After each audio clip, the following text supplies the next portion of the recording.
Welcome, everyone, to the 29th episode of the New Old School podcast. And we are back. JP. We're back. Myself. Today we have the privilege of having William Keohane in the studio today, a.k.a. Little Bill of Ancient Deep. Yeah. Ancient Deep's from St. Augustine. We're from everywhere. The monsters that they are, just paving new roads. Yeah. Roads? Mm-hmm. Roads. With no speed limits. Well, thank you for coming. Yeah. Thank you for finally being here. I talked him into it. He's another one of those guys that's like, I have nothing to talk about on the podcast. That's what everyone says. So. Yeah, but in actuality, it's more about protecting myself because I end up saying shit I'm not supposed to say. Yeah, I think we welcome to the game. Past that limit. You know, That's why you guys have beers and I don't. Oof. Do you want a water? No, I'm good. We have vodka. Yeah, we have that. Okay. Sometimes we're drinking today on the podcast. Normally we haven't been drinking, but we'll see how this one goes. Normally they're entertaining. Otherwise, welcome back, guys. Like I said, this is number 29. Mm-hmm. We're almost the dirty 30. Yeah, we're gonna get there soon. And I've never met Bill before until this evening, but I do check out the music scene that he is currently part of. Yeah. Well, I do end up. Yeah, that's you. I do end up sharing a lot of their stuff and what goes on with them on this podcast anyway. So it's only fitting that he finally be here. We're good friends. We're good friends. And you took him on that road trip to Detroit. Yeah. Originally. God, have you ever gone on like a 4-day road trip with Dave? No. Awesome as shit. Actually, I think we've done. We went Bonnaroo. So I'm not sure if that would count, but yeah. It counts. I'm okay with Dave. Yeah, me too. We had a blast. I mean, we showered regularly with you. With him, I didn't. Well, it wasn't about smell. It was just, it's funny he's got his own little way that he goes through life, you know. So everybody kind of does, but Dave's way is a little bit different. So it was just interesting. Like, he was really worried about leaving with us. He was like, dude, before we leave, I just want you to know, like, you know. He wasn't worried about like getting shot. No. He was worried about not getting enough sleep. Yeah, that's for sure. Because I know how you guys kind of get down and you guys party forever. And well, no, not a party forever. Y'all just stay. I know, like, y'all, because he had told me a year ago, like, yo, you should go to Detroit.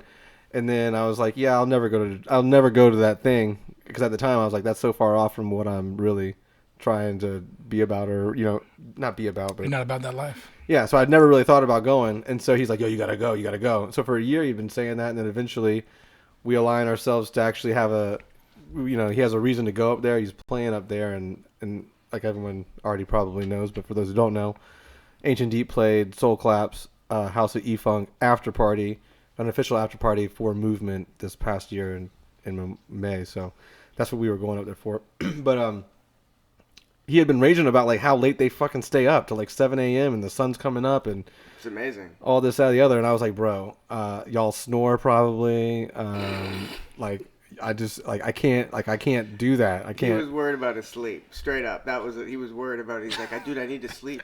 Like, I need a nap, guys. I can't sleep in the car type thing. I can't sleep in. He was so worried about like we weren't gonna let him sleep. I was like, bro, like you could take the van and go back to the hotel if we're gonna stay out and get it in anyway. But then once we were there, you know, it was all like, I didn't want to miss this, that, or the other. So, and it didn't feel like we were out till 7 a.m. That's the deal. But we did. Right. Do you mind opening that door? Yes. Thank you. But yeah, so it just felt like it was just the end of the night, and we were just going home, and then you didn't even really sleep that long. So I didn't really even get to sleep at all. I mean, it's when you're doing like that weekend in Detroit, it's not about like catching Z's, you know? No, I learned that. It's not. I mean, you're there with like the best talent in the world in one of the best cities in the world, in my opinion.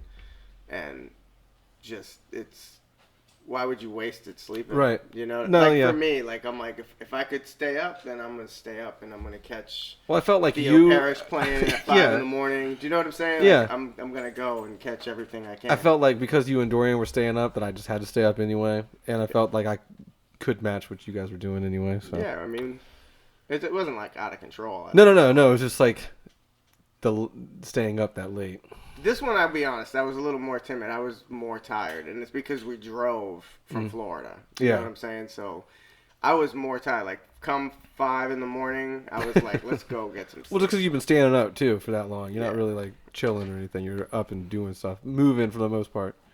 But, yeah, that was an overall cool experience altogether. Just vibing out there. And, like, going to this... I was thinking about the thing we went where they...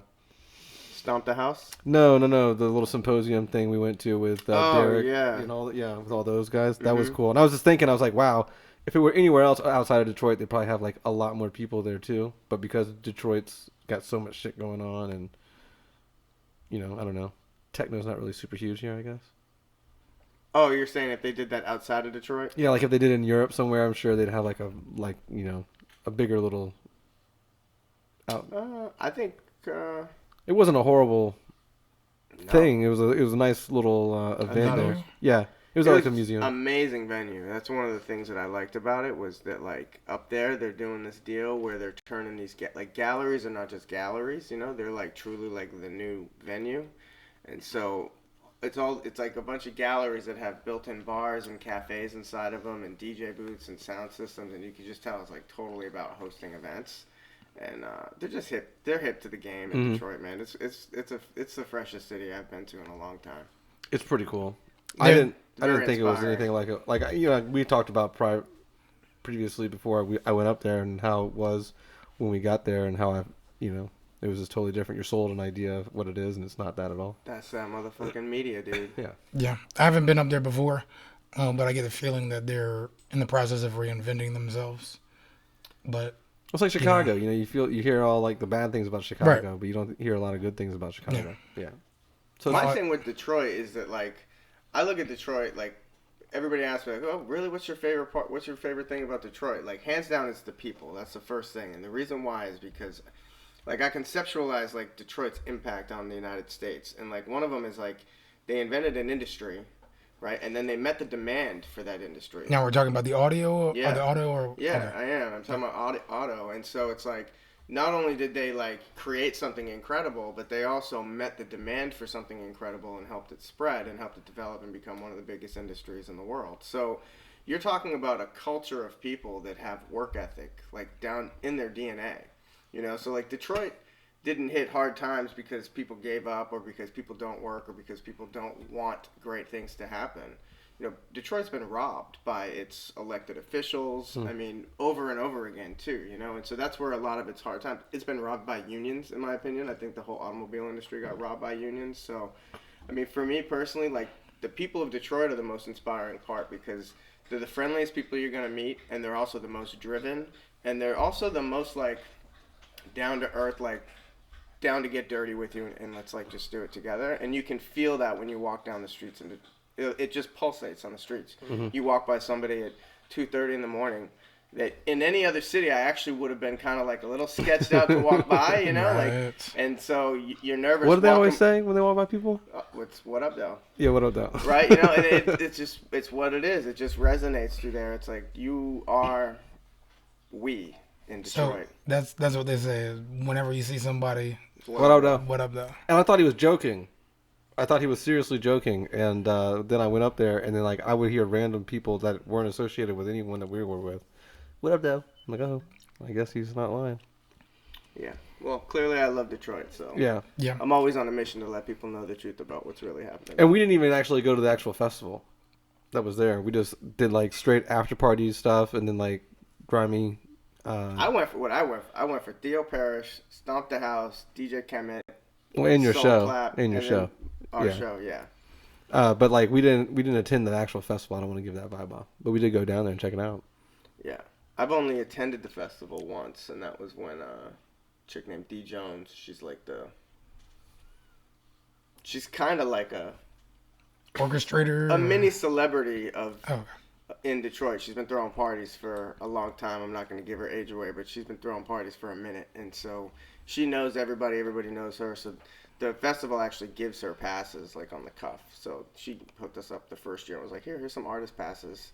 So that was dope, right? Okay. So I was like, okay, word. And we just walked around. So That's dope. But the next couple of years, I didn't go to the festival. Because for me, it's all about the after parties. Yeah, and we went to a couple there that were pretty dope. That Theo Parish one was dope. That was like the first night we showed up there. Yeah. That was a cool little venue, and they had some issues with the sound and I guess the cops at some point, but Yeah, but then they just moved it inside and rocked it out till like 9 in the morning. it was just too hot. Bananas. I was out of that. It was deal. hot. Now, whenever I think about Detroit, I always think about Motown. Yeah. And obviously, you're into the music scene as well. I think everything that you guys have been, or that I've heard, it kind of shows with that. And then, of course, it's your own flair to it. Thank you. But for everybody that doesn't know who Ancient Deep is, how would you describe that? We are a DJ percussion duo, so we always have live percussion. That's Dorian, the percussionist. He's my other half of the group. And so we're playing like the music we make, but what we play, we're playing like kind of deconstructed versions of our songs, and he's playing the actual percussion live. So we have like the freedom to extend certain parts, whatever. Yeah. And I think a lot of good bands really do that whenever they're not just there to play a rendition of their song or the verbatim version of it, but you got to live kind of in the moment. Yeah, and kind of like feel like what people are feeling too, So like if all of a sudden you break down, if one of your tracks breaks down into like really heavy percussion, you let it ride out. One of your tracks breaks down. What track? I'm just saying, the joke that you had, it's just funny that you say that. It just made me laugh because the joke about playing, like whenever I play your songs out, whenever you play your songs out, you always say the same thing. Clear dance floors. And you're just like, break it. That's why I was just laughing. Gotcha. Yeah. I have a joke I tell every time he's like about to drop our music, and I was like, bro, listen, if you need to reset the vibe and clear the dance floor, drop an Ancient Deep track, man, because Clear the floor. everybody will take off and go That's have untrue. a smoke. That's untrue. He just says that. We got a lot to learn, man. We're making elevator music right now, but we're getting there. I'm starting to really appreciate some of the sounds that are coming out. No, yeah, it's hands down, not hands down, but like a lot of your older stuff, I dig too, and I've always liked it. So the shit that he has now is just like a lot better than it was. Well, thanks.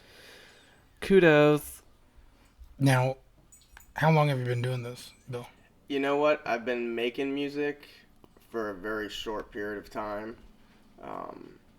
but I've been DJing since I was like, I think officially like trying to DJ, like buying records to like DJ, probably 17. Dude out of Boston named K-Civ brought me up. We've been close friends forever, and he's kind of like a king of Boston right now. And so I had a good groomer, I had a good teacher. He taught me a lot. So he was the first person to take me record shopping and teach me how to play records. And he gave me my first gig actually too. Now that I think about it. And he was also in Detroit with us. Yeah, Yeah. He was in Detroit. Yeah. Nice. We're kind of tight in Boston. Like, if we were ever, like, super tight, we're forever super tight. We kind of cut our teeth for our friends up there. I think there's a disconnect with some of the places that whenever there's a friendship, like a lot of people, whenever you meet somebody, they're like, well, what can you do for me? I kind of get that vibe. The last few times I've been to New York. Nice catch. Good catch. No, but, it just depends, I guess, on the city. Depends on even maybe just the culture of it. Yeah, I mean, I don't mean that, and I want to be clear, I don't want to make that sound like other places don't have that same kind of, like, camaraderie. I'm sure they do, but I didn't grow up in Detroit. I didn't grow up in Chicago, so I don't know that for, like, a first-hand basis, You want one? Oh, yes. Sorry. I would like another beer. Okay. But you were also in a metal band or a heavy metal band, hardcore band too. Well, like, Were you? me and Dorian, it's actually interesting. Him and I are kind of, like, cut from the same fabric of, like, our youths, we did a lot of the same stuff. We loved a lot of the same music. I always tell people, like, when people ask me, like, what kind of music do you like, and I say everything, and then I have to roll my eyes because, like, everybody says everything. I'm like, no, I'm like serious. Like, my shuffle would go from, like, Angel of Death to, Beaver Corporation right after that, and I would feel it just as much. And then like if you go into his house, in his little studio room, he's got like I don't know, like a little bomb of like a bomb went off of little 45s that are just like he scored like a bunch of 45s, so they're all like funk and like soul. That's why you hear what you hear about the Motown. Because I have about plethora. I snapped it a couple times, and you may have seen it. It's like about insane. like 55. I think I'm close to like 5,500 45s. Wow. So, that's just 45s, not even like as well. Yeah, I have a pretty large 45 collection. We're not talking about guns, guys. No, records. Yeah, records. So, and it's mostly all like Motown, soul, disco, and funk. I got really lucky on that one. Some dude I randomly met. Just offered well, not you randomly met, but he just randomly asked me, I heard you like records. I was at like a bar. I was like, yeah. You like vinyl? That's what he said. He's like, I heard you like vinyl. I was like, yeah. And he's like, I don't know if you'd be interested, but I got a bunch of records sitting in a warehouse, like storage unit. And I was like, yeah, well, what do you got? And he's like, well, they're 45s. And I was like, oh. I'll take a look. And I wanted to get my like 45 game up. And I was like, how many records you got? He's like, I got like 15 crates. And I was like, oh, that ain't shit. I'm like, I got 15 milk crates of 45s too. I was like, yeah, whatever. And then he's like, what happened was my granddaddy used to stock all the jukeboxes in town. Mm-hmm. And I was like, he's like, so it's all like new old stock. And I was like, oh. And he's like, and it's from like the 70s, 80s, and 90s. He's like, but it's mostly from all the black clubs around here. So, I don't know. And I'm like, trying to keep my composure, I'm like, I'm not sure if that's my bag. This fool doesn't know I don't want, right. the shit you think I want. Oh, I mean, I guess I'll come take a look at it. So I said that. I was like, it's probably still worth a look, And so I go over to a storage unit, and it's 15 shipping crates, not milk crates. And I was like, oh, shit. And so I just was gonna dig through them, and I just asked him. I was like, "Yo, so what did you keep your composure during that period when you saw Yeah, them? yeah, I'm pretty good at that. Yeah. Okay. So I was just like, "So what do you want to do?" And he's like, "I was like, do you want to make as much money as you can off of these?" He's like, "Yeah." I'm like, "It'll take you 3 years." He's like, "Why?" I was like, "Because you have to let some guys I know who would come in here for sure, but they're gonna want to dig through it and buy 1 or 2 or 5 or 10 at a time." And I was like, "It'll take you a long time to get rid of 5,500 records." Dude. Oh yeah. It was like literally 15. It was unbelievable. So then I was like, "So what are you thinking?" And he's like, "Well, what else could I do?" And I was like, "You could just sell the whole collection for like a lot cheaper, or you could sell it by crate and just for a little bit more." And he's like, "Well, what should I charge for a crate?" And so I just gave him a price that I would pay for the crate. And he's like, "I'll do that." And I was like, "Then I'll take all of them." So I mean, seriously, it's that simple. I just named it. And I was like, if he went for it, I was like, "Then I'll take all." I mean, he made money. He didn't not. I paid him, but I definitely got everything I wanted. How much did you come out of pocket? Do you mind? I paid him $100 a crate. Each crate had about 500. That's a steal. He's like probably second to Biz Markie now. No, not even close. Man, there's like people. Yo, Biz and Dude, DJ Quest. Kemet, Rich but... Medina. So I kind of bring up Kemet to him a couple times, but it's like that was something cool about the trip that we went on. I got to meet him. All right, so who is DJ Kemet? Oh, for everybody, man, do we have enough time for that? Well, I just want to say this to preface it for the people listening or watching at the moment. Yeah, it's just some dude I met and hung out with just some guy, in a hotel room for a weekend. DJ Kemet is he's a close friend of mine, Kevin, and he's from Atlanta, but he's got a huge history in music. And not only is his existence important for music, like, so he was in a hip hop group in the '90s called Arrested Development. Everybody, if you don't know who that is, yeah, Tennessee, everybody pretty much. Yes. All the other songs. You've heard it for sure. Everyday People. Yeah, exactly. Mr. Window. Mm-hmm. Yeah, Mr. Window. Yeah. So Kemet was part of a group called Arrested Development, but he's also been in a bunch of other like little groups that he produces because he also makes house music. He makes everything. Yeah. And so, yeah, he's still currently doing it right now. Yeah, actually, they had like the highest selling Bandcamp, or they may still do when they put out their last track with Josh Milan. I mean, they're just crushing it. But Kemet is he's one of the founders of probably the nation's second largest house event. If you count like the Chosen Few picnic, probably is the largest for our genre. But House in the Park is huge in Atlanta. It happens once a year, and it's put on by a guy named Ramon Rasol Kai. Also, I don't know if it's Kai Alce or Kai Alice, but so Kai, Ramon, Salah, Ananse, and then DJ Kemet are the founders, and they just do a thing on a Sunday, and it's huge. They get like 10,000 people to show up. It's packed. It's free, but Thursday, Friday, Saturday is like the weekender, and like a whole bunch of like events that take place, and the four of them do it. So almost like a build-up. It is a build-up, yeah. So they're just Kemet's he's just a mover and shaker. He's involved in everything, and he's incredible at what he does. And that's just musically. As a person, he's one of the coolest people you'll he's ever pretty cool. meet. Smart too. I remember we got into some weird conversations in the hotel room. Yeah, it was pretty fun. You get into weird conversations? Not like weird, but you know. I'm just messing with you. You do get into weird conversations. Yeah. You know how I get. If anybody's conversed with you sometimes. Let's go here. Mm. Off the beaten path. But so whenever Kemet's around, man, it's a great time. Like, I could see why that was a highlight for the trip. It is for me. I mean, I get excited that we're going to link up in another city somewhere and I'll see him, you know, because he's just a really great No, it was cool. Around. It was cool. And it was cool that he was, like, it was sad that we traded Kasich for Kemet, too. Man, I was ready to get rid of Casey's punk ass anyway, man. One left the hotel room, and then one came in the hotel room. But he was playing that night, so Kemet was playing a show, and that's why he was there. So Kemet came in the day he was playing, because he was playing Stomp the House. Yeah, with Dorian. Or Dorian didn't play with him, but... Dorian played. With him? Yeah. Was it with him? Yeah. I thought it was another guy. I know he played with another guy. He played for like 3 people. Dorian played, because you can't get that dude from behind those drums. If you get him behind the drums, you'll never get him out, you know?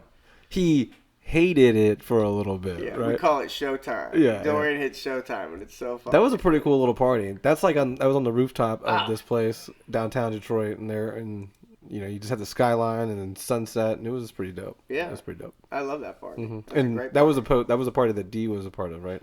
That is Dee's party, actually. That was the first year that she had asked me to help with it. I had gone and helped before, but that year she was like, "Hey, we want to bring you on the team." Because I do the island party and a bunch of other stuff. So she was like, "We want to bring you on the team. I may need some extra help." She wasn't sure where she was going to be medically because she has a pacemaker and she was going to see her doctor and she was possibly having to get a new pacemaker. So she wasn't sure if she was going to even be up for it. So that's why I was like, well, just sign me up. I'll make sure I help you out and make sure I just brought someone to do it for me. It was fun, man. It was fun.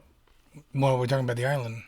No. We're talking about the Detroit party. Oh, yeah, okay. But yes, he also curates the island fucking party too, which is like retardedly stupid. It's a lot of fun. Yeah, I didn't get to come the last year, but I came this year. So. No, I watched your Snapchat. It was entertaining looking. Oh, dude! And like, can we talk about the guy that Johnny Bravo? Johnny Bravo. Who has Johnny Bravo? You know what I'm talking about, Johnny Bravo. I don't know what you're talking about. He was at the party. Well, if we're going to make fun of somebody that's at a party, no, we're not going to make fun of anybody that was at one of my parties. Okay. Because I like everybody that decides to come to my parties. I get you. So, but anyway, that's a fun little get together. It was you guys, Romano. Oh, wait. Johnny Bravo. Dude that almost... Yes. Idiot. Okay. Bro. Make me feel all awkward and then go right into it. No. Let me explain. So, Johnny Bravo... I showed up with Johnny Bravo. Johnny Bravo, we probably are. Johnny Bravo come was next year. Johnny Bravo not welcome. Johnny Bravo was cranked, and I showed up, and it was like morning time, and he was already cranked, like just. He got brought by somebody that wasn't supposed to bring somebody and who knew somebody's cousin. Like, basically doesn't know. Like, listen, bro, we're going to an island. It's private. It's invite only. We only want, it's sucker free. We don't want any idiots there. We don't want any goons creeping on girls. We don't want anybody, like, getting so... You want to have a good time. Belligerent that we can't do this again. Right. We don't want any negatives. Dude was an idiot. Out of his mind, drank way too much before he even got there. I was just like, who is this goon? And the hours of the party are like from when? 10 o'clock in the morning to like we did 4 or 6 or something? It's a late party for sure. I mean, it's a long party. Oh, man. And he... Yeah, he almost didn't make it back. I'm sorry. He almost didn't make it back. We're leaving it at that. He almost got left. Straight up. He almost got left behind. He almost We're got good. left. No man left behind except for that guy. Nah. Except for Johnny Bravo. No, Johnny Bravo almost didn't make it, but he's here still. So Dude can't come next year. We got his picture and everything. That shit's gonna be is this you? on a board at the dock, like the guy who. So facial to get scans, to you get to can't the come. island, you have to take a boat. So you're just gonna give the boat guy just a picture of him and be like, "Hey, when this guy shows up, This just guy like shows don't up. pull back up." Don't let him on. Oh, that's hilarious. But anyway, so There should be a better process of the, I guess you say, not bouncer, but It's well, I mean hard. that's a pretty good, but like what he had going on was a pretty good bouncer situation. I mean, like Okay. you had to take a boat for like it was a 7-minute boat ride to get to the actual party. That year was significantly easier and significantly lighter in crowd. The first year, so what it is, I do it with another guy named Hugh, who owns a company called Classic Blends, and so Shout out DJ Hill. yeah, shout out. And so we do it together, and so but we, it's like Ancient Deep's signature event, and so we're not going to do a lot of events. We're going to do probably 2 a year, one in the winter and one in the summer, and that's our summer event, right?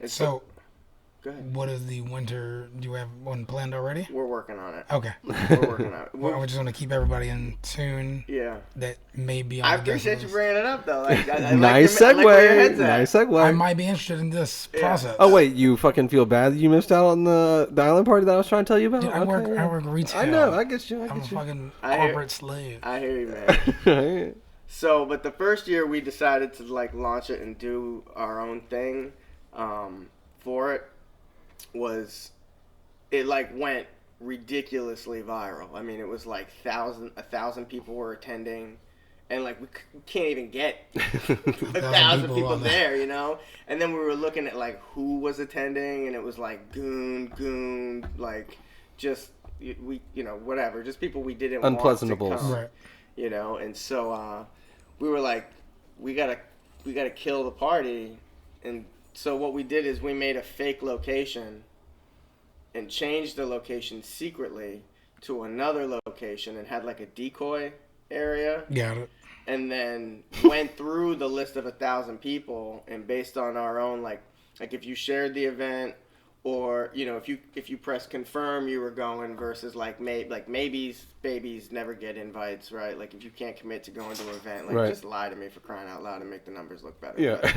But, like if you can't even do that, then we're not even interested in you showing up in the first place. But so we went through like the list of people that we thought would be cool. We're like, yep, he can come, she can come, yeah. And Nope. Yep. Nope. so we went through Yep. 300. We found 300 people that we liked, and like gave them the real directions as to how to come and find us. And that was like so hard to do that this year. We were like, we got to make sure we don't have that problem anymore. Got it. It was a pretty dope little setup. Don't be tapped. Oh, sorry. You can hear it on here. You get your percussion on too, huh? I figured. Nah, don't worry. I have to fight it too. Yes.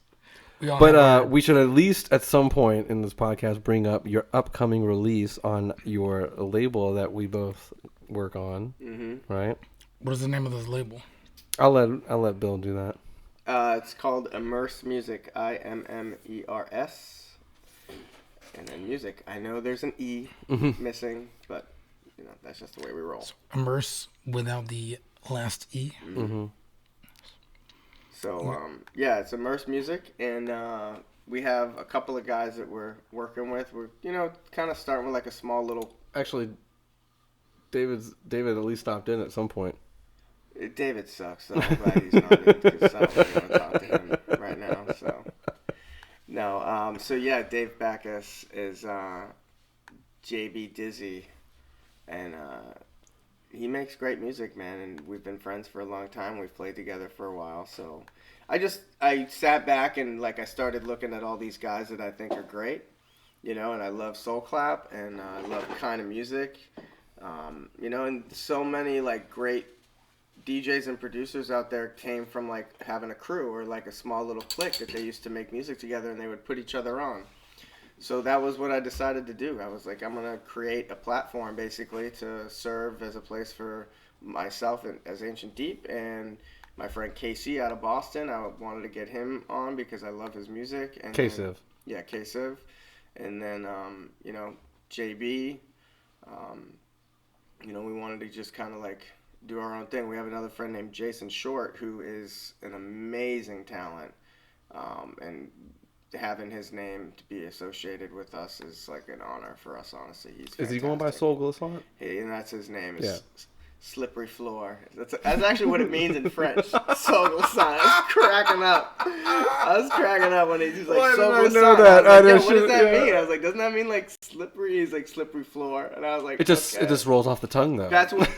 That was his exact. He's like, I just like the way it rolled off my tongue. I was like, okay. So when he's playing in France and stuff, that'll be fun. Yeah. So. Are you going to see Slippery Floor? I am. Yeah. I am. That's weird. Be careful. Yeah. So the first release is Ancient Deep's Dysfunction, and it's a 4-track EP. Who is mastered by? Soul Glissant. Yeah. Slippery Floor. Distributed through Label Works, and comes out November 22nd for like promos on TrackSource, and then December 2nd is the actual release date worldwide, like iTunes and Amazon and everything else. So Pending release party. yeah, and we're working on doing a release party for it for sure. Is that gonna be the winter event?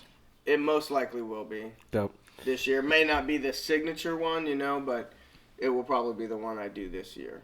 No, I think you should. I mean, is this your first EP? Yeah, it's our first EP on Immers. It's not our first release. We've been fortunate to like build relationships with really great people. So we've had They got a couple official like releases and shit. we've You can put find stuff them on out Beatport. open bar music. We've done a few things for great label out of Kalamazoo, Michigan, just outside of Detroit, called Intimate Venues. They did really great stuff. And so What do you have on there? Some of those songs are actually some of my favorite. What so are the we have tracks? an EP, the Shell Strippings EP. Yeah. And then they just released a compilation, which is Textures Volume 2. And it's basically just a bunch of like Michigan and Detroit artists, but for whatever reason they asked us to be on it. They like Yeah. one of our songs a lot, so we're on that, which we're really happy about because we like that song a lot too. It's about our love for Detroit, so it made sense. And then but yeah, we've Soul Clap Records has put out like a EP giveaway of our remixes, and we've got a new EP coming out with Lars Barenroth and Deeper Shades of House, and then he just took a track from us called Early Work that features Carlos Mena. Dope. That got song. picked up for a compilation coming out of South Africa as well. So Yeah. That's a really good track. Immers is more just like kind of our thing that I don't have to really care what anyone else thinks. If I like it, I can just put it out and I don't have to worry. Which is the way it should be. I mean, honestly, I kind of was getting frustrated. Like, There's a lot of waiting game too, unfortunately, in this business where you submit stuff and you don't want to put it out either, because like if you put it out, then they can't put it out. right. So it's like you sit on tracks because you're submitting them here and there, and just like no one really hits you back with the yes or no right away, and you're just like, okay, what do I do? Yeah. You know what? DJ Eclipse, man, he's awesome. He gave me some good advice. He was like, bro, I'm going to tell you where he was in like the studio when we were like hanging out, and he was like, I'm going to tell you right now, fuck it. He's like, I give him like 4 days. If I don't hear back from him in 4 days, I move the fuck on and shop that shit out. I mean, and that's at a first, good. I thought he was crazy, but now I'm like, yo, he is That's the a good only dude that theory, gave me yeah. some like real shit, Yeah, it's a good theory though, because then you're sitting around waiting in limbo forever, Yeah. which we've I don't even want experienced. to get into that, Yeah. dude. It strung me along for 12 months. I know, yeah, we got you. So. But now that's why Immers is kind of casually just making its way. And that's yours. That's Yeah. the collective group. Yep, and that's the 4 of us. Now, my friend is working on an LP right now. Oh, cool. And it's some crazy artistic shit. And we'll get into that probably off the camera because he doesn't want to talk about it yet. But he's making music that he wants to hear. That's the whole point. So, we go back and forth. And we talk about a lot of hip-hop. We talk about music in general. But there's nothing out there that's grabbing my attention and keeping it. like I'll listen to something here, and I'll visit it, but there's nothing that I keep in my deck, or I decide to download to my device. But I also know that music is kind of one of those. Depending on your mood, you're gonna rock certain things.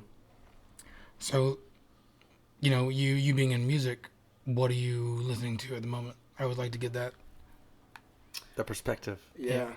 Like what has your attention right now? What are you listening to? What do you listen to? That's not it. So like those guys I'll always You're gonna listen say to. everything, but No, I'm not. There's guys that I'm always going towards. Like in my genre, I'll break it into a couple categories. But like, so in my genre, there's guys that I pay attention to heavily. One of them is, the kind of music guys. I think they're groundbreaking. Kind music. If you didn't hear that, kind music. Kind of music. Sorry. Kinda. There's an E at the end of it. Kinda music. So, no, I don't know how you pronounce it when you say it like that. But, so yeah, the kind of music guys, like I love what they're doing a lot. And then, and then there's some guys that I've always paid attention to. And then what's that genres, kinda? That's it's weird. I don't know. You would know way better than I do. I mean, it's Afro tech. There's some like, they're basically a bunch of guys. And I don't even know how they could be young. Because I'm old as hell, but like they're probably kids. We're all really. old as hell here. With the new old school, dog. But they're like, they literally just have a bunch of like analog gear on a wall and like make the sickest, fattest stuff, and then they incorporate like really raw. I've probably played you some of like sure and me stuff because like he's like honestly, and I'm just gonna shout Bill out real quick. Every time that he plays, I probably steal a song from his set. Like seriously, I need this. Seriously, and like And like we had a discussion before he got here about like about what I would like to play out or whatever, and I always like everything that he ever plays, like every set. Like I recorded your Spoiler Room set, and I listen to that all the time. I remember you telling me that. And then like the Gainesville party was like insane. That was a fun set. Yeah, actually. that was a really good set. I mean the St. Louis show was a really good set for you guys too, I thought, and like I really enjoyed it. There's just certain moments and stuff like that. So he forever will play and choose dope music to play, and me is one of those He's of one many of the that guys I've I taken choose. from him. Yeah. He's one of the guys that I choose. I mean, I pay attention to. So they're like a group, Con Music. So it's like a couple different guys. Gotcha. And then there's guys that I've been interested in since I discovered them, and I mean it's close to 10, 15 years. Oshunlade is an amazing producer and a brilliant orchestrator of sound. And he inspires me a lot as well. Newer stuff that like a lot of people. Black Coffee? Yeah, I mean I love Black Coffee. Oh, you're gonna bring it up with newer stuff? Well, I mean, I'm not going to list every single person I like. Right. So, and I don't want you to do that. I just want you to. Right, I know. And you were like, Yeah. give me a few. So I was trying to hit him until he interrupted us. But That's what I'm here for, guys. That's what I'm here for. Obas Nanor, he's like a newer guy that probably not a lot of people are super familiar with. I love what he's doing right now. I think it's very similar to like, it's weird. I find some similarities between a few guys and what me and Dorian are piecing together, and so I kind of gravitate towards things that inspire me in the studio as well as outside of it, So Obas Nanor is awesome. Now that young group you were talking about that uses the analog stuff, I think there's a few people I follow online. LP from Run the Jewels. So he's a Brooklyn cat he does hip hop. But he's always posting like these old finds that he's like, check this out. And he's playing this weird ass sound. I'm like, it's like, that's magic. Yeah. Just like you have to kind of break it down from basics, I think is important. Because a lot of people, the mesh of sound going on right now, it's all similar. And like if you understand where it came from, then I think you have a better grasp of maybe making something more original. I would totally agree with you on that. But I would totally agree. I was fortunate when I first started getting into like buying gear. Like I feel like like if I could find some old gear and I had more time, I need to make more time. That's one thing about his little like I I really, really am jealous of Bill's studio. Like he has a little room, and it's just basically like almost ideal.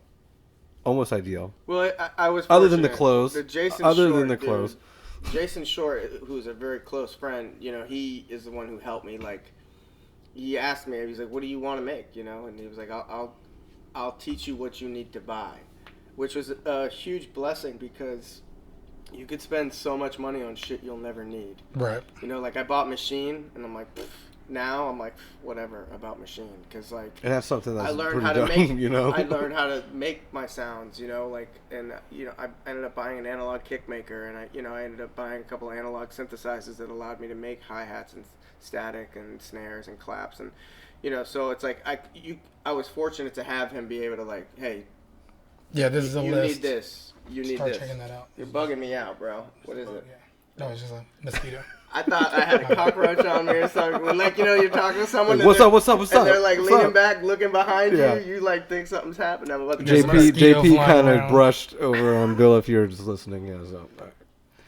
But no, yeah, your studio is pretty dope. And I remember you getting like pieces of equipment and being like, kidded on Christmas morning, like, oh, I was in the car playing with it, like, oh, Yeah. yeah. Well, that was the Novation that I bought. That thing is awesome. Mm-hmm. It's like a little. It's a nice little studio he's got there in his little setup there. I really admire that. Yeah. Do you have it posted online? My studio? Yeah. I mean, I'm sure there's I've a posted it picture on somewhere. Snapchat, but that's Yeah. about it. Yeah. I'm sure there's a picture somewhere. I don't really want people to see it because you'll see how I Your live gear. inside that studio. And you'll be like, yo, Little Bill's mad grimy, yo. Like, Well, that's what I'm saying. When I say like socks a and my bomb, clothes are like hanging on top Yeah. of my record stacks, and so I don't live the And way then, I'm like, supposed to live inside the that studio. whole display of the 45s is not. Like, he's digging through them, so it's not like they're I just make like. better music among chaos. Right. When it's all super clean, like it's. I Hey, don't- that's your feng shui, man. yeah. It's Yeah. just, Your feng I shui. need to have some chaos around me. Everybody feng has shui. their own version of organized chaos. Right. Yeah. But still, it's Organized a confusion. it's a nice little space. I like being around that. It's a nice vibe. 45 records everywhere. They drive me nuts. Sleeves, and they all still have like the little slip that went into the jukebox. Oh yeah. You know what I'm saying? Like the number tab. Yeah. And so those things are like fucking everywhere because they fall out of the sleeve. The sleeve's like 35 years old, so it's rotted and ripped, you know? So every time I pick up so there's like 400 of those fucking tabs. I mean, if I walk around there like barefoot, I got like 12 of them I got to peel off my feet, you know? Now, are you throwing those away? Or No, just- I've been saving. I Okay. save them. The tags? Yeah. Yeah, you know. Most of all, what I've been doing, because there's so many records to go through, is I go through and I like separate like, this is a dope crate. And then I Categorizing leave it, them. and then I grab it, I go through Yeah. more, and I'm like, okay, this is like another different kind of set, you know, but I kind of stick in that realm. That way I can easily organize like what I'm going to play. Yeah, I don't have any 45s. I have a small collection of vinyl, but it's probably 100 records. You know, and I have a Hey, you got 100 records though, man. You I have know? a Technique, of course. Shit, That's- dude. Yeah, he. that's I remember awesome. him buying it online. You bought it on eBay or something. So a few years ago, my sister gave me a Audio Technica. one of the Crowley? Crowley little turntables that come in the box. Oh, yeah, you yeah. know, the mass produced ones in Barnes and Noble. Whatever. Urban Outfitters. Yeah, I remember. Yeah. So I was like, I did some research. I was like, I need to return this. I asked her first. Get I was that like, plaid shirt instead. I was like, yo, Tiff. Sis, that's doping, right? But I'm gonna return this, okay? I was like, yo, Tiff, can I return this, please, and get something better? I'm gonna get a record player, but I did some research and I know what I want. So That's cool. I did that. She's like, yeah, that's Heart's cool, in the whatever. right place, but Yeah. thanks. She got me 2 records with it. She got me it's Cal, Mm-hmm. Method Man, of course, and then she got me the Postal Service. Okay, yeah. Yeah. So this is a good mix. And then she got me the record player. So I returned it. I ordered one on Guitar Center. They had an old one that somebody returned as far as just getting credit, I guess. They shipped it from North Carolina. I got it for $300. Nice. And I was like, yeah, that's the one. Yeah. And it's a process. I mean, the problem with vinyl and getting into like being an audiophile is it's expensive. I think You think so? Yeah, buying records. buying records. Oh, buying records is Yeah. expensive? Well, yeah, But see, and it is expensive for the people who don't know. Well, you know what? It's expensive if you get into vinyl. Right. But if you come from vinyl, it's just it's the the regular same, thing. man. I mean, it's like we've been digging through records since that was what it was to be a DJ, and that was Yeah. what it was to. Yeah, but I collect mean, like, you're music. also buying like you're also buying expensive records though too. Not like digging records, but like you're also buying like you want records that come out yeah. that are expensive too. You want this in your collection. So even if Like you like the AME ones and stuff like that. They're just like double singles type thing, and you're buying them. But see, you asked me and Dorian. I know, yeah, and you're like, oh, you got and me the Woods on vinyl for $10. We're like, that's a fucking steal because either Right. one of us would have paid $25 for that record. Right. You know, so it's just if you come from it, it's really not that much more expensive, honestly. I mean, it is a little, you know what I'm I saying? guess, But we're yeah. just used to spending between $6 and $10 on records our whole life collecting records. True, but like the postal service is going to be like $30.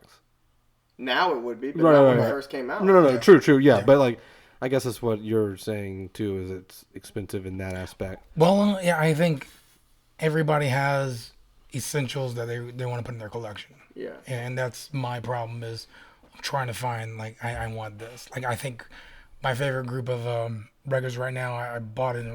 I actually received as a gift in a box. It was just like 30 records or maybe 20. Yeah, some old John Denver records, but there's this Motown's Greatest Hits. Mm-hmm. It's like 4 discs, and I'm just like, that's my favorite shit. Yeah. But Oh, you did? Motown's your shit? well, no, you did out of that collection. I really enjoy it. Don't get me wrong. I love like when I listen to rhythm and soul, or rhythm and blues. It's never. I don't think of, oh, this is anybody from earlier than or later than the '90s. You know, it's Yeah. always earlier than that. Well, I was only saying that because you'd mentioned that you liked what you heard from Motown, yeah. Dysfunction, and that whole EP is basically like a nod to that era of music, and like that's why it says that's why it's called Dysfunction, and the track is like the headlining track. But the whole concept behind that EP was like our love of sampling from that time frame, and then like modernizing it with like some sounds that Yeah. come from now, you know, so that's why I'm not surprised. I was like, oh, so you like the soul, yes. bit, and that's probably why you like some of it because we sampled heavily from that, you know. No, I agree with that. You definitely tell. I think anybody that should, even if it's not your normal bag, on a right mood or a right day, Yeah. you'll. You Got Me is probably my favorite track on it. I just think going to Detroit with you, and since doing a lot of that stuff and learning, You're wearing deep V's. dude. All black everything, dude. Uh-huh. I have my Detroit shirt on right now. Oh, shit. From that record store that we Yeah, went to. Detroit Threads. That's a great record shop. Yeah, it was actually one of the. That's actually a dope That's memory too. Hamtramck. But no, since like going down that like deep rabbit hole with you and the deep V's, it's just like it's fun. So like when you make stuff, and I get to hear a lot of your stuff before a lot of other people do, and a lot of stuff that doesn't come out too. But like certain things that you make, I can now picture go like, yeah, well that's because it's 5 a.m. and it's just fucking the vibes just keep going. And that's just something that I like to express to other people that aren't really into like say like Ancient Deep, which is rare because a lot of people that I share it with do like you guys, but That's rare. yeah, Ancient Deep or just like techno or like that kind of late style music. It's like, yeah, but you have to live that shit. Like you have to really live that shit and like understand like the flow of the night, because the night will go to that repetitive style of like techno or like Afro House or just anything and just keep the vibe going. And you don't have to rage. It's not rage face all the time. Well, no, I mean, I've always felt, and you know, me and Dorian talk about it all the time. Like, there's enough music being played for 11 p.m. Do you know what I'm saying? It was like for real, there's 20 other hours in a day to think about making a soundtrack for. It doesn't all have to be for 10 o'clock to 2 o'clock. It can be later. It can be earlier. It doesn't have to be however 100 many beats per minute. It can be whatever you want it to be. I mean, sometimes you want to slow it down. Yeah, music is. Well, it's not really slowing it down. It's just like a different, like a different vibe. It's not really that much. It's not slower, really. Right. Sometimes the tempo. I mean, I always tell you, like, house music isn't about tempo. Right. It's about like, what do you mean? No, right. We were like talking about that forever, but like, it's not about tempo. I mean, to a certain extent, sort of. But I mean. Well, since going to that symposium in Detroit, I understand completely now. Yeah. Cool. So I'm glad that you. Yeah. Okay, so go on with what you're saying. Expand your mind. That's it, basically. Just we want to make music that can fit multiple time periods in a day. It doesn't have to stay. It doesn't have to be between those 4 hours to be appropriate. And if you want to reset the mood, it's something you listen to on the way to the club at 8 o'clock. Yeah. And if you want to reset your vibe, if you're playing a set and you want to reset the vibe completely, just drop anything by Ancient Deep. Yeah. And everybody will scatter. And you guys can sweep up real quick and then start over again. And you construct another dance floor. It's the best. It's really like what good DJs do, you know? You gotta kill it. Build it. Okay. That's their niche they're going for. Yeah, that's what we do. We're gonna market them and leave, and then eventually we're gonna market Ancient Deep as a DJ tool instead of like it's just a tool. If you want to like reset, just go ahead. All right. So whenever you guys formed the group, how'd you come up with the name, by the way? So it was me and Dorian. We were having coffee at like, I don't know, 8 or 9 o'clock at night down where we live in St. Augustine, which, as you know, is the ancient city, right? So like we were just kind of walking around. Mecca for house and techno. I forget what he said. He said ancient city something, and then maybe the thing that I said before that had the word deep in it, and then when he said the ancient city something, I was like, yo, ancient deep. We combined them both. I was like, we kind of paying homage to where we're from, I was like, this is where we met. This is where we live.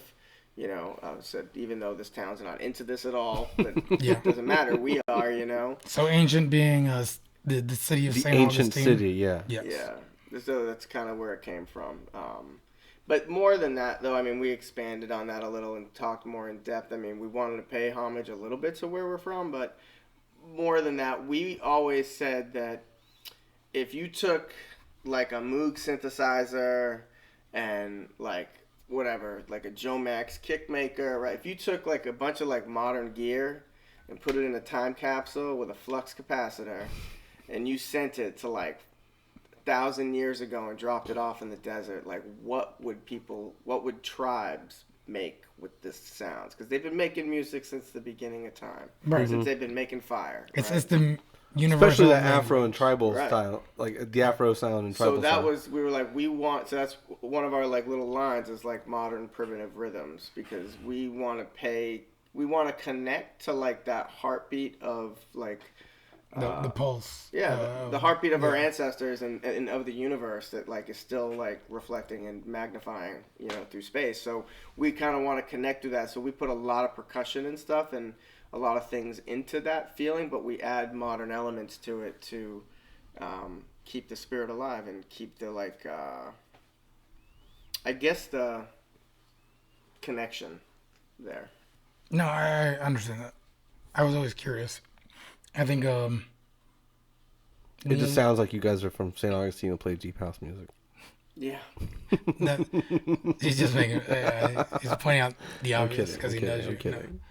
No, I think I was curious about that. People they're trying to establish this branding or this image, and it does stand for something in the background. I mean, even when I started doing graffiti and I was tagging shit, you was trying to find something like, what is this gonna represent, right? Mm-hmm. And besides an acronym, yeah, right? Besides an acronym, and you go through this mixture, and then you just fall in love with like the letters, and like, oh fuck it, I'll roll with. It's also hard to just kind of like make a thing for yourself too. Like you have to name, like obviously when you and Dorian first got together, or when I started making music, or when you started doing art, it wasn't like, ooh, I'm gonna do it as this. You know what I mean? You have to like, it's just natural and fun and everything, and then you became like a thing where you're like, well, I'd like to do this out. So you have to like brand it, kind of. Well, it came down to like when we made something that we liked and wanted to save, and they were like, "Name your file," and we were like, So what do we want to call ourselves, bro? Let's go get coffee. Yeah. Figure this out. So that was for us when we finally had something that we liked enough to name. That was when we decided to name Did you put it out? ourselves. Because you already had shit out when I met you. Yeah. So. No, that one was that was Nana's song. No, we never put that out. Actually, he died like 2 years ago. But no, it was Brazilian artist. Do I need to listen to it and then make you revisit it again? You know what? Dorian would say yes because he really loves that song. Send it to me. I'd like to hear It's it. cool. It needs a lot of work. Now that now that you know what you know. Now yeah, that exactly. I feel a little stronger in some of the stuff I would do. It needs a lot of work. Like I didn't know anything about. Well, it. I'm glad that I like some of your songs and that it makes you revisit some of your songs. Yeah, like the Saint Germain remix. That one's dope. I think I play that one a lot more than I probably tell you. Well, you should switch it up. Nah. Because you play it a lot. Nah. I know that you play it a lot, so if there's a whole lot more going on there, maybe you should switch it up. I just like that little lick, that little guitar lick in the song. Well, I didn't create it. That's I know, you should but check out the original. I know. Nah. He's amazing. That album is fucking dope too. That's a really cool concept album in general. The whole idea is the concept between, well, whatever. Check it out. Who's the actual artist? Saint Germain. Saint Germain. Mm-hmm. Mud remix. Put it on the list. Mark it down in your notes. No, just to touch up on what you were talking about with it's nothing new about purchasing vinyl. I mean, I grew up not listening to vinyl. You know, I was buying CDs and cassettes, and every week, you know, I understand that process. I mean, right now in my mom's garage, I have probably 5 or 6 of the big CD booklets. Yeah. You know, I threw away all the jewel casings. I just Jewel, like the artist. Do you have a lot of Jewel? Yeah, No, he definitely did. you know. Yeah, he had like a all the Vanessa hard- Carlton He's thing. like, hey, I got rid of all the Jewel evidence. I got Cranberries. rid of all the hard shells. I do have the cranberry shells. Yeah, I know you do. All right. You know, I got all the vinyl, bro. No. But just to save or conserve space, you know, you throw away the hard shell, you keep the sleeve, and you put the CD in front of it. Honestly, Right. because really, just be honest, it's because you're driving, you're unzipping it, and you don't have time to open Well, open you a can't case, keep- put the case in Right. there, and then open another case. So you just Yeah. want to like flip the book. You want to open the book. And then flip the remember book. when your friend got that VW Golf and it had the 6 CD disc changer in the trunk, and you just thought that was the shit because you never had to fuck with your CDs while you were driving anymore. Right. Wait, I can pick? But then when he turned the air on, for whatever reasons, VW smell like crayons. Did you ever notice that? Crayons. They do. They smell like crayons. No, I have a VW, and Dion has a VW. Well, And they I smell. guess Crayons. Yours doesn't smell like a crayon. It smells like a whole lot more. But that's not mine. well, Dion's. no, don't put her on blast. Like Okay, that. yeah, okay, yo, it's mine. But But no, it does smell. Yeah, crayons. crayons. That's a good thing. dude. I always think of crayons when I get into a VW. I don't know why. Crayons. I used to say crowns. Terry Francona was named Manager of the Year. As he should be. Well, As he should be. I'm gonna argue at that point. I know you're a Boston fan. Come on but you're now, wrong. bruh. Yeah, Come I know on now, you're player. You're arguing with that point, but look. Even Madden's representing from I fucking Tampa. hate Madden oh yeah, he's. Why do you hate Madden? because he came from Tampa. Yeah. Okay. Why don't you like Tampa? They suck. Yeah, he doesn't. He's like what team? Every team I ever say, what team? I'm like, who? What team? Jaguars. Yeah, definitely. I don't even talk to him the about football. Magic. You can't talk to him about anything because he's Jumbo like a Boston Shrimp. kid. So like, No, get it right. It's Jayville Scrimps. Jumbo Scrimps. I'm not mad. Are you mad? I'm not mad. I don't care. Yeah, my feeder team is the Biscuits. So Miami can have the Jumbo Shrimp. Cool. Not everyone can be a Red Sox. I mean, I'm not saying everybody should. Yeah, but I I'm Definitely just not a fan Definitely of Tampa. not. I worked at the stadium when I went to school down there, and I worked. What at kind the of school? stadium. Beauty USF? school. Yeah. What? Beauty school.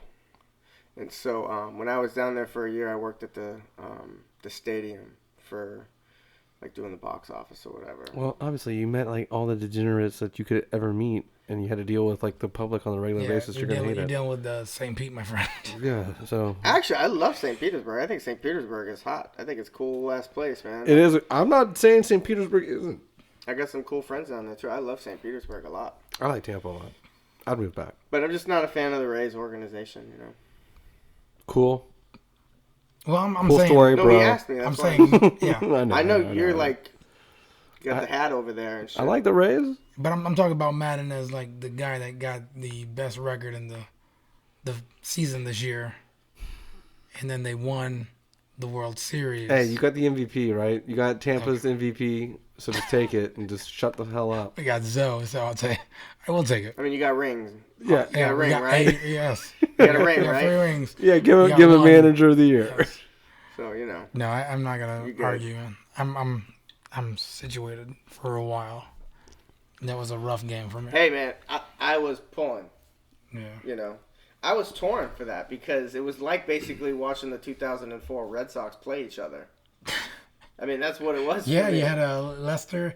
Yeah, I mean, Napoli. I watched it and I was like, this is like watching the Red Sox play each other. I was like, this is awesome. I mean, I got my man over here, Terry, You got Lackey, right? Yeah, man. It was, right, and then you know you got Theo in the front office on this side, and we love Theo more than anything in the world. We love Theo that guy. is the magic. Yeah, Theo is the man. You know, Is that what he's going around just like making a hobby of like going, hey, you know what? I got you championship. Your I'll curse tell is you done.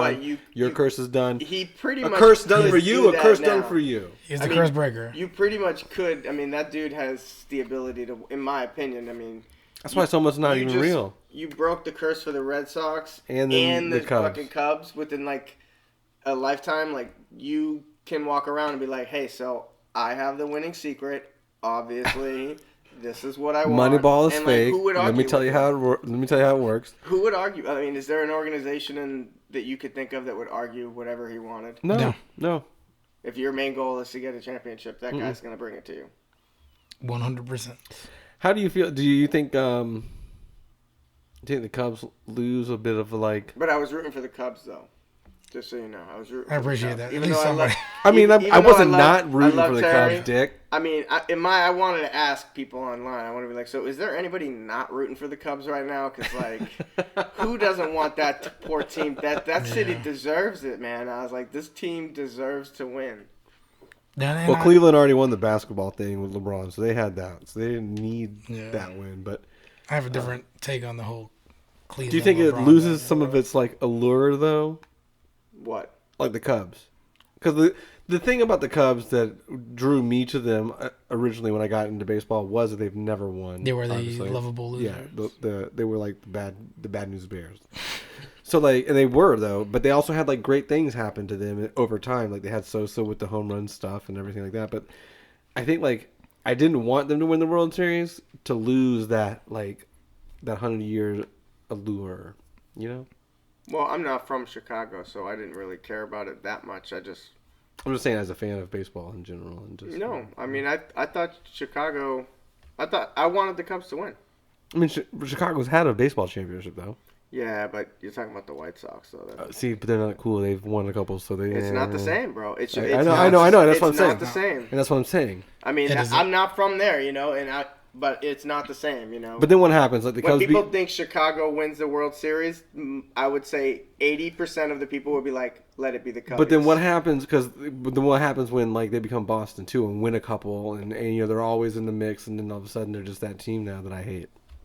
Well, then that's probably something you have to learn to get over. But as a fan, it doesn't mean anything except we have more rings on our hands than you. Respect the game, please. Yeah, whatever. Fuck you guys. Respect the game. I'm telling you, Tampa is my American League. I would root for them because that's the closest team. The Cubs are my National League team too, so I'm not shitting on them all together. I'm just hating that I don't know, half your team is my team, so whatever. 2 people. I got you. Yeah, the manager and the MVP, whatever, no big deal. Hey. Yeah. Well, I was happy the Cubs won. No, yeah. Bazinga. We'll roll with it. You have to say that was one of the best baseball games you've ever seen. The series was pretty good. I thought Game 7 was one of the best games I've ever seen. Yeah, and it couldn't have gone any way. They had to delay it after like the last out of the whole fucking game. You delay, right?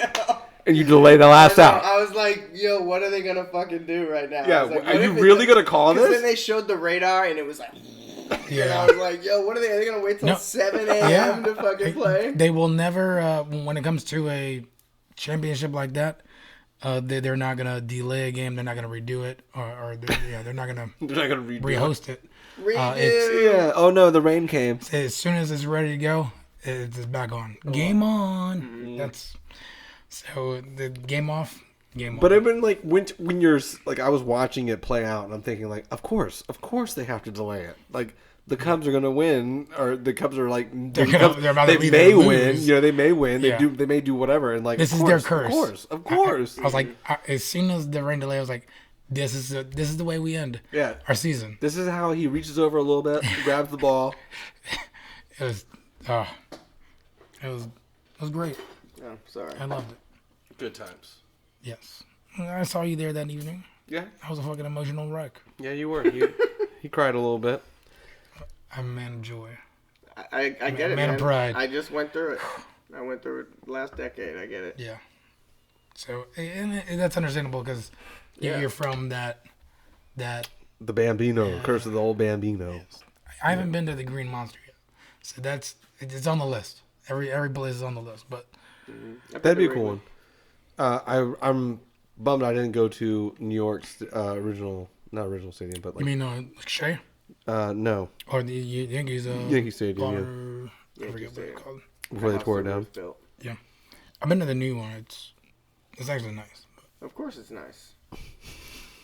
Of course it's nice. It wasn't going to be a piece of shit, you know? Yeah, like all of the new Let's knock it stadiums. down and make a piece of shit. All the new stadiums are nice, A lot of people don't like it, but, you know. right? Because like baseball has this thing about history. Because that's actually...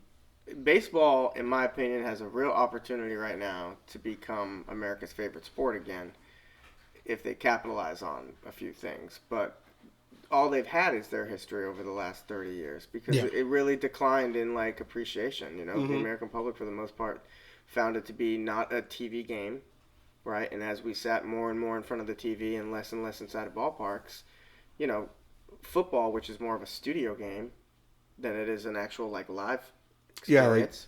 Yeah, like out of 4 hours, it's like not even. Football's more enjoyable from your couch because you have the cameras in the face and they're going over the field and they're instant replaying stuff, right? So like football is more of a studio game, and I'll bet as it becomes unprofitable in the future, it will probably become more studio-like. Actually, seriously, why not? Oh yeah, I mean, they'll probably sell huge packages and take it off the field and whatever. But you know, baseball, there's nothing like being at the game.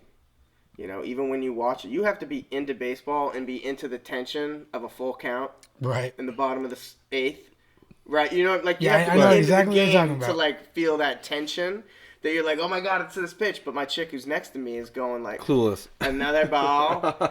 So like he hit it out of bounds again, like out of bounds. Go get some cotton candy. Right? You know what I'm saying? Like I get why they don't get it because they're not into the game, you know. But like, if you were at the game, every time he's swinging out and he's staying alive, it's like more time at this. It's more time in the stadium. It's more time in the stands. It's, yeah, you it's, know, like it definitely is a thing to go to the game for sure. Like and that's something that I. And now that we got the scrimps, they're going to be serving fried shrimp. I heard. Oh we shit! good to go. I'll be all over that. As long as Bonefish can start doing that, and like, hey, what's the scrimps, baby? Let me take two. I'll take bang bang shrimps? Can I get some bang bang shrimps? Oh, for real, if they serve fried shrimp at those games, they'll crush it. Obviously, they're gonna have to serve fried shrimp. It's gonna be like I don't know, obvious. then I need to be the marketing guy over there. They're not doing it. Get it together. Yes. Yeah. Somebody listen to the podcast. Holler at your boys. We got a Shrimp. dope ass shirt coming out though. Me and Hugh designed.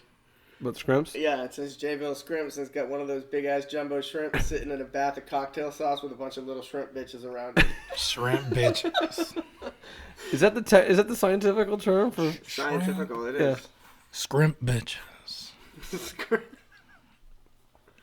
So, outside of just being ancient deep, what else? You do hair too, right? Yeah, I am a hairdresser. He's actually pretty phenomenal at it. Stylist. We don't really talk about it that much, but I've scoped your Instagram before, your hair Instagram. You know, I'm really like lame on the Instagram game. No, yeah, that's true. But I Shit's mean, mad hard. it's totally true. He's a great I can vouch for him. But like I checked it. the stuff that you have, like you're very artistic. Obviously, you're an artist. You make music and you know curate parties and you do this, that, the other. You're very artistic. But like, yeah, it's pretty cool. When I found your hair Instagram, I was like, oh, this is pretty cool shit. Are we talking about barber shit? We talking about No, we're talking about a stylist. okay? Like salon type of shit. I'm curious about that. I might have to check out this. He's my stylist, as you can tell. No, I'm not. There was quick denial. Well, I would be. No. I've been trying to help him out for a minute, but It's just weird to get a free haircut from you. I don't know. it's not gonna be free. Okay, well then definitely not. Sucker. No, I'm kidding. You know. No, you but need yeah. to play your birthday party. I'll DJ for free. Okay. You know what I'm saying? Right. You need a haircut? Play. I do that for a living. There we go. Yeah, Smart businessman. it's true. But no, yeah, he does. So what? You also had some. You also a fashion guy too. Yeah. He is Twice he in is a row. king with Did knocking. it again. He knocked over the microphone again. How we? Give me a sound check. Give me a sound check. All right, we're good. We're good. You didn't break Sorry it. about that. No, I mean, I just like creating things and I love hosting. So, like, a lot of people are always like, man, you do a lot of stuff. But if you actually think about it, I really only do like two things. I create stuff with my hands or I host people. Right. It's really, it's the same, you know? And being a hairdresser, I'm still hosting somebody in my chair. I'm giving them an experience and, you know, I'm providing something for them that's not just a technical service. So, you know, it's about relationship building for me more than anything. And so I just enjoy being involved with things that involve a lot of different people. How long have you been doing hair in general? I've been doing hair for close to 13 years now. And you briefly mentioned it. You went to school in Tampa for. In St. Petersburg, I went to a beauty school down there. Yep. And then I moved to Atlanta, where I trained and worked really hard for about several years. Mm-hmm. Well, at least you're versed in major areas. I mean, doing here in Atlanta, I would find maybe very tedious. You can't fake tedious it learning there. experience. Yeah, Exactly. you can't fake it there. And Atlanta is a city that has amazing hairdressers in it on every corner, just about, honestly. There's a lot of serious talent. Training is serious there. Competition's heavy. So I went to work for a company that globally is like known as the best, to be perfectly honest, called Vidal Sassoon. So you could, when you have that on your resume, you kind of can get a job anywhere in the world, because they just beat the hell out of you for years, and they pound it into your natural instincts to have the right body mechanics and to do the right things and to make the right decisions for people's bone structure, and so you can never not do a good job actually once you're really trained. In general, I think That's that would the be point of the training. case of anything, though. Right. Yeah, I mean, ultimately it is the same. It's the same if anything, I mean, even us here trying to curate specific sound, it takes a lot of hours to really do so. I mean, so if you're still listening, congratulations. Jesus Christ.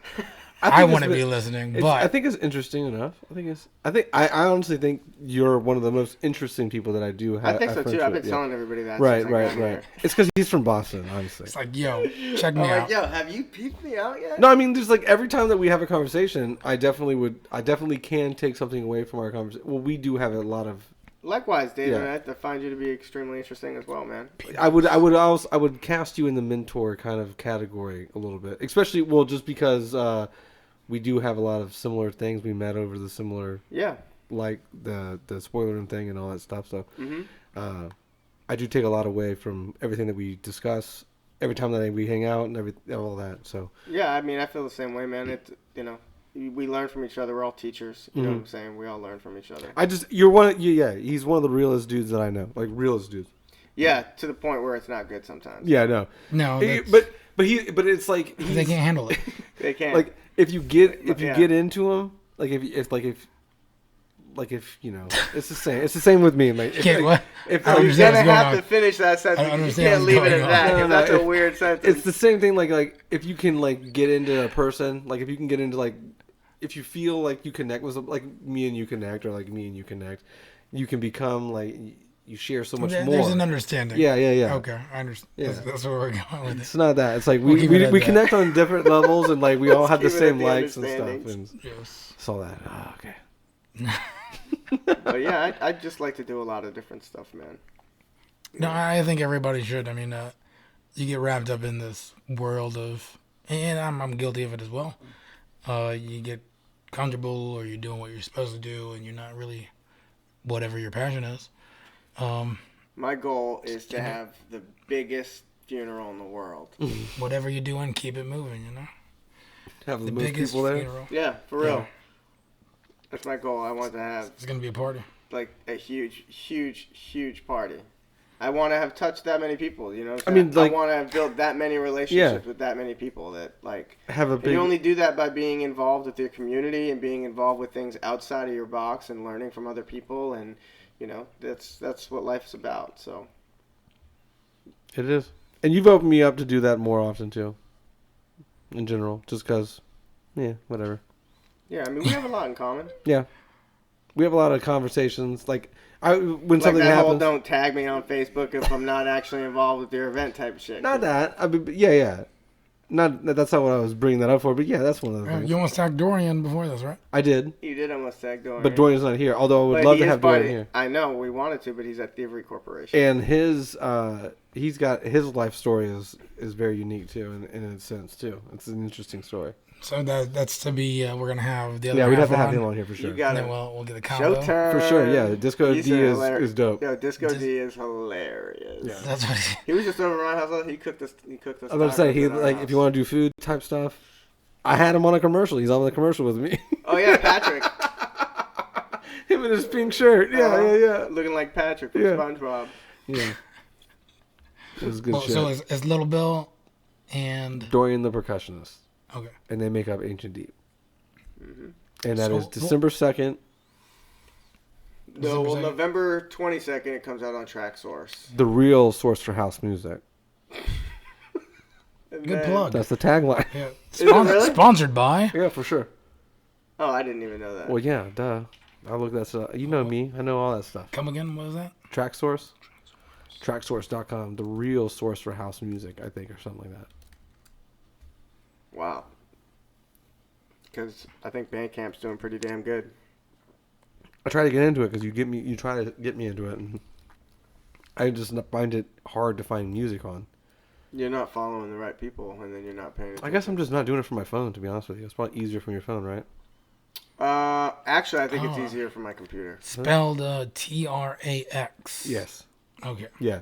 I put in tracks. Yeah. Like, No, it's TRAX. Okay. Probably should. Source. Okay. What's the tagline? Hold. We have cable internet here. How are you holding? It's downloading.